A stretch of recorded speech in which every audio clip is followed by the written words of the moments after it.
લોકમત ન્યૂઝમાં આપનું સ્વાગત છે। વડોદરા જિલ્લાના પાદરા પોલીસ હદમથક વિસ્તારમાં માતાજીના નામે ભોળી જનતાને ઠગતા એક પાખંડી ભુવાનો વિજ્ઞાન જાથા સંસ્થાએ પર્દાફાશ કર્યો છે। રાજા મેલડીના નામે સોશિયલ મીડિયા ઉપર ખાસ કરીને ઇન્સ્ટાગ્રામ ઉપર પ્રખ્યાત બનેલો આ ભુવો સંતાન પ્રાપ્તિ અને ગંભીર રોગો દૂર કરવાની આડમાં લોકો પાસેથી લાખો રૂપિયાની ઉઘરાણી કરતો હતો। ઉપરાંત એસી અને ફ્રીજ જેવી કિંમતી વસ્તુઓ પણ પડાવતો હોવાના આક્ષેપો સામે આવ્યા છે, જેને લઈને લોકોમાં ભારે આક્રોશ ફેલાયો છે।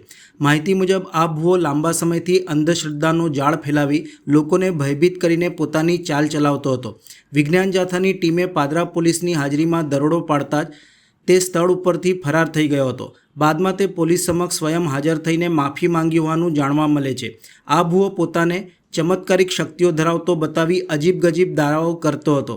તે કહેતો હતો કે ભવિષ્યમાં બેંક લૂંટાઈ જશે પણ ચોર પકડાશે નહીં, તેમજ 7મા 8મા મહિનામાં પૂરની પરિસ્થિતિ સર્જાશે તેવી ધમકીઓ આપીને લોકોને ડરાવતો હતો। વિજ્ઞાન જાથાના પ્રતિનિધિ જયંત પંડ્યાએ જણાવ્યું હતું કે આ પાખંડી વ્યક્તિ 25 જેટલા અસાધ્ય રોગો મટાડવાના નામે લોકોની પાસે 1.51 લાખ સુધીની ફી વસૂલતો હતો। તેમણે વધુમાં ઉમેર્યું હતું કે સંસ્થાએ દેશભરમાં અત્યાર સુધી 2800થી વધુ આવા પાખંડીઓનો ભાંડોફોડ કર્યો છે, જેમાં એક પણ સાચો સાબિત થયો નથી। આવા લોકો સામાન્ય રીતે લોકોના ભય અને અંધશ્રદ્ધાનો લાભ લઈને છેતરપિંડી કરતા હોય છે। આ ઘટનામાં અંધશ્રદ્ધાનો ભોગ બનેલા ઘણા લોકોએ આગળ આવી પોતાની વેદના પણ વ્યક્ત કરી છે। હાલ સમગ્ર મામલે પોલીસ દ્વારા વધુ તપાસ કાર્યવાહી હાથ ધરવામાં આવી છે। કે ભાઈ આ પ્યાલી તું આલીશ તો જ માતા તાર પર રાજી થશે અને સુખી થશે, આ શબ્દ વાપરેલો હતો અને આ માતા પર હાથ મેલીને કહેવા તૈયાર છું કે આ શબ્દ વાપરેલો। અમે બરબાદ થઈ ગયેલા, અમે રોડ પર આવી ગયા છે ભાઈ, અત્યારે અમે માંડ સુખી થયા છે, માંડ મને નોકરી મળી છે અને હવે માંડ ઉભા થયા છે અમે, બાકી અહીં આવીને અમે 6 મહિના મને બહુ બરબાદ કરી દીધા છે।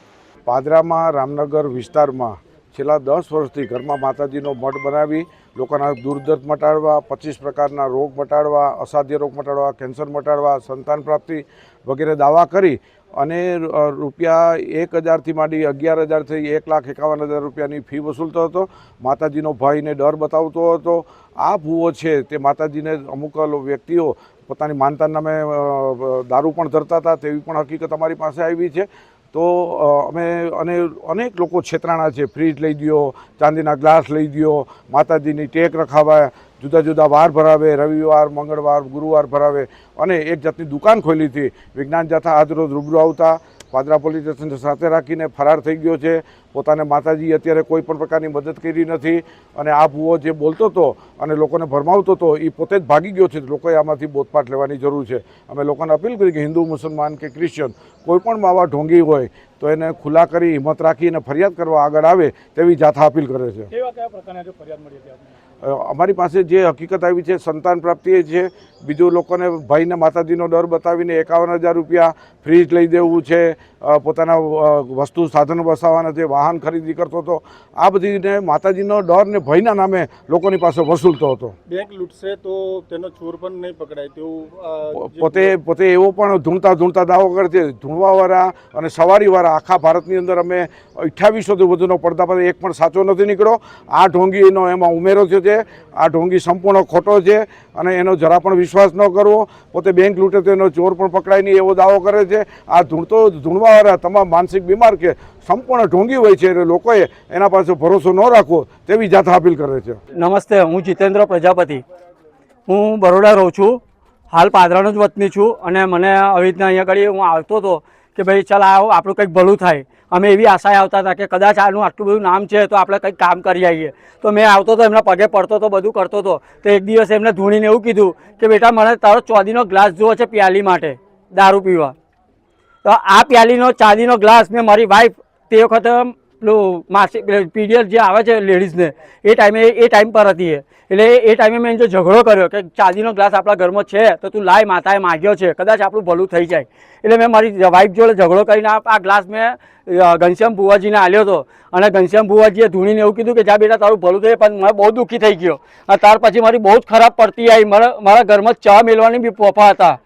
પણ અત્યારે ભગવાનની દયાથી હું સારા પંથ પર ચાલી ગયો અને બધું છોડી દીધું, બધું કમ્પ્લીટ કરીને અને હું અત્યારે માતાજીના પંથ પર ચાલું છું તો મને સુખી છું। શું મનોકામના લઈને તમે આગળ આવતા? હું સારું થવા માટે કે મારા ઘરમાં કંઈ પરિવર્તન આવે, હું કંઈક આગળ પ્રગતિ કરું કે તને સારી નોકરી મળશે. તો નોકરી મને ડૉક્ટરની ત્યાં લાગેલી મેં વાઘોડિયા રોડ પર. તો વાઘોડિયા રોડ પર હું નોકરી કરતો હતો. મને આ ભુવાજી એવું કીધું કે નોકરી ના કરીશ કે છે, કારણ કે દવાખાનામાં નોકરી કરેલો વ્યક્તિ અહીંયા આગળ આવો ના જોઈએ કે છે. મને આવું કીધું એટલે પછી મેં ત્યાંની નોકરી બી છોડી દીધી. કયો વિસ્તાર છે ને કોણ છે? આ રામ ટેકરી કહેવામાં આવે છે, સ્ટેશન વાળો વિસ્તાર છે. અને ઘનશ્યામ ભુવાજી ધીરે ધીરે ખબર પડી કે આ વસ્તુ આ જગ્યાએ જાય અને એને બનાવે તો છોકરી મારી તમને ખબર પડી તાર હું આઈ ડોન્ટ છું મારી એકને એક છોકરી મારી એને શું મારી મારા આખા કુટુંબમાં એકને એક છોકરી હતી. આવું કાયદો કર્યા લઈને હું મળ્યું આવું કરીને હું મળ્યું છે. એને પૈસાની જરૂર હતી તો કોકને કીધું હોત તો હાલત પણ આખો જીવ ઓલ્યા લીધો એને. મારી આખી છોકરી મને નાખી. મારા કુટુંબમાં એકને એક છોકરી હતી. અત્યારે મારા દાડા નહીં જતા જોઈ જોઈને લડી હતી આખો દાડો મય. પછી દાડા થઈ ગયા મારા ખાતે પીધે મારા છોકરા દાદા નવા કરે છે. મારો ઘરવાળો છે નહીં ભીખ માંગી માંગી કરતો તો મોટો. પારેખ છે. હું છેલ્લા 1.5 વર્ષથી અહીંયા આવતો હતો, પણ અમે માતાની આશા અહીંયા આગળ આવતા હતા. અમને ખબર નથી કે આ રીતના ધૂતી લેશે.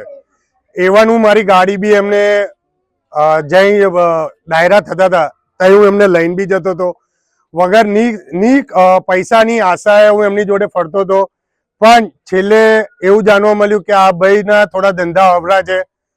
તો અમને ખબર પડી. તો અમે એમને બચાવવા માટે જેમની બબાલ થયેલી એની સાથે અમે એમને વાતચીત કરવા ગયા. ત્યાં મારી ગાડી એમના છોકરાએ ખુદ જાતે તોડીને પછી એવું કહે છે કે તારી ગાડી તો ફલાણા ભાઈએ તોડી નાખી. અને એ ગાડીનો મારી પાસે વિડીયો બી છે કે કોઈ છોકરો ત્યાં ગાડી તોડવા આવ્યો હતો. શું છે ક્યાંની ઘટના કોણ છે? Housing board. તમારે શું કામ કરવા માટે આગળ આવતા હતા અને હાલ શું પરિસ્થિતિ? એકચ્યુઅલી અત્યારે તો પરિસ્થિતિ હાવ નબળી બની ગઈ છે. અહીંયા આવ્યા પછી જે મારું કામ હતું એ કામ બી પૂરું નથી થયું. ત્યાર પછી અમે ધીરે ધીરે મેં બંધ કર્યું. તો મને એવું કહેવામાં આવ્યું કે આ તો મારી મિસિસ જોડે એનું ચક્કર હતું, એ એકબીજાનું એઠું પીતા હતા. એ બી રેકોર્ડિંગ મારી પાસે છે. પણ હું એ વ્યક્તિને હું મારી માં સમાન માનતો હતો. પણ મારી હાલ ભુવાજીએ મને આ શબ્દ કીધેલા છે. ભુવાજી ક્યાં છે અત્યારે? અત્યારે ભુવાજી કઈ જગ્યાએ છે મને ખબર નહીં. એને ફરાર છે ભુવાજી. સાચો ભુવો હોત અને સાચી માતા આવતી હોત તે હાજર અહીંયા ઉભા રહેવા જોઈએ, ભાગી ના જવા જોઈએ. જો ખરેખર એમને માતાજી આવતી હોત તો. મારું નામ હિતેશા હસમુખભાઈ વિસાવડિયા છે. મને સંતાન નહોતા થતા એટલા માટે અમે અહીંયા આવ્યા હતા. અમને જાણ મળી હતી કે અહીંયાથી શ્રીફળ આપે છે અને એનાથી સંતાન પ્રાપ્તિ થાય છે. તો અમે બધી રીતે તૈયાર હતા. અમે કરવા માટે બધું કર્યું. અને સાહેબ અમે એટલી વિનંતી કરીએ છીએ કે અમે જે બધું અમારી ઉપર જે વીત્યું છે ને હવે બીજા કોઈની ઉપર ના વીતે. અમે એટલી પ્રાર્થના કરીએ તમારા લોકો ઉપર. અમે આજે 8 મહિના અહીંયા ભર્યા છે. મારા માણસ ને અત્યારે હું ખોટું નહીં બોલું છું, બતાવું તમને. અત્યારે 2 મહિનાથી અમારા ધંધા નથી અને દવાખાનાના ધંધા અમારા કરી દીધા છે. એને 51,000 રૂપિયા અમારી પાસે વિધિના કરીને લીધેલા છે. મારું નામ રાજ છે. મને અહીંયા લાવવામાં આવેલો અને કીધું હતું કે તમારું શું છે. તો મને બધી વિધિના બામે બધા પૈસા લીધા છે મારી જોડે. અને મારું એસી મારા નામે જ છે.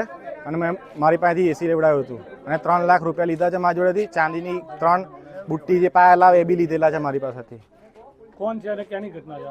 આ ઘટના છે પાદરા રામનગરની ટેકરી, પાદરા સ્ટેશન રોડ. ઘનશ્યામ ભુવાજી રાજા મેલેડીના નામથી પ્રખ્યાત છે. ઇન્સ્ટાગ્રામ પર બહુ વિડીયો વાયરલ કરે છે અને જેને તેને વસ્તાની બાધા આલે છે. તો વસ્તાની બાધા કેવી રીતે આપે છે પહેલો પ્રશ્ન એ છે.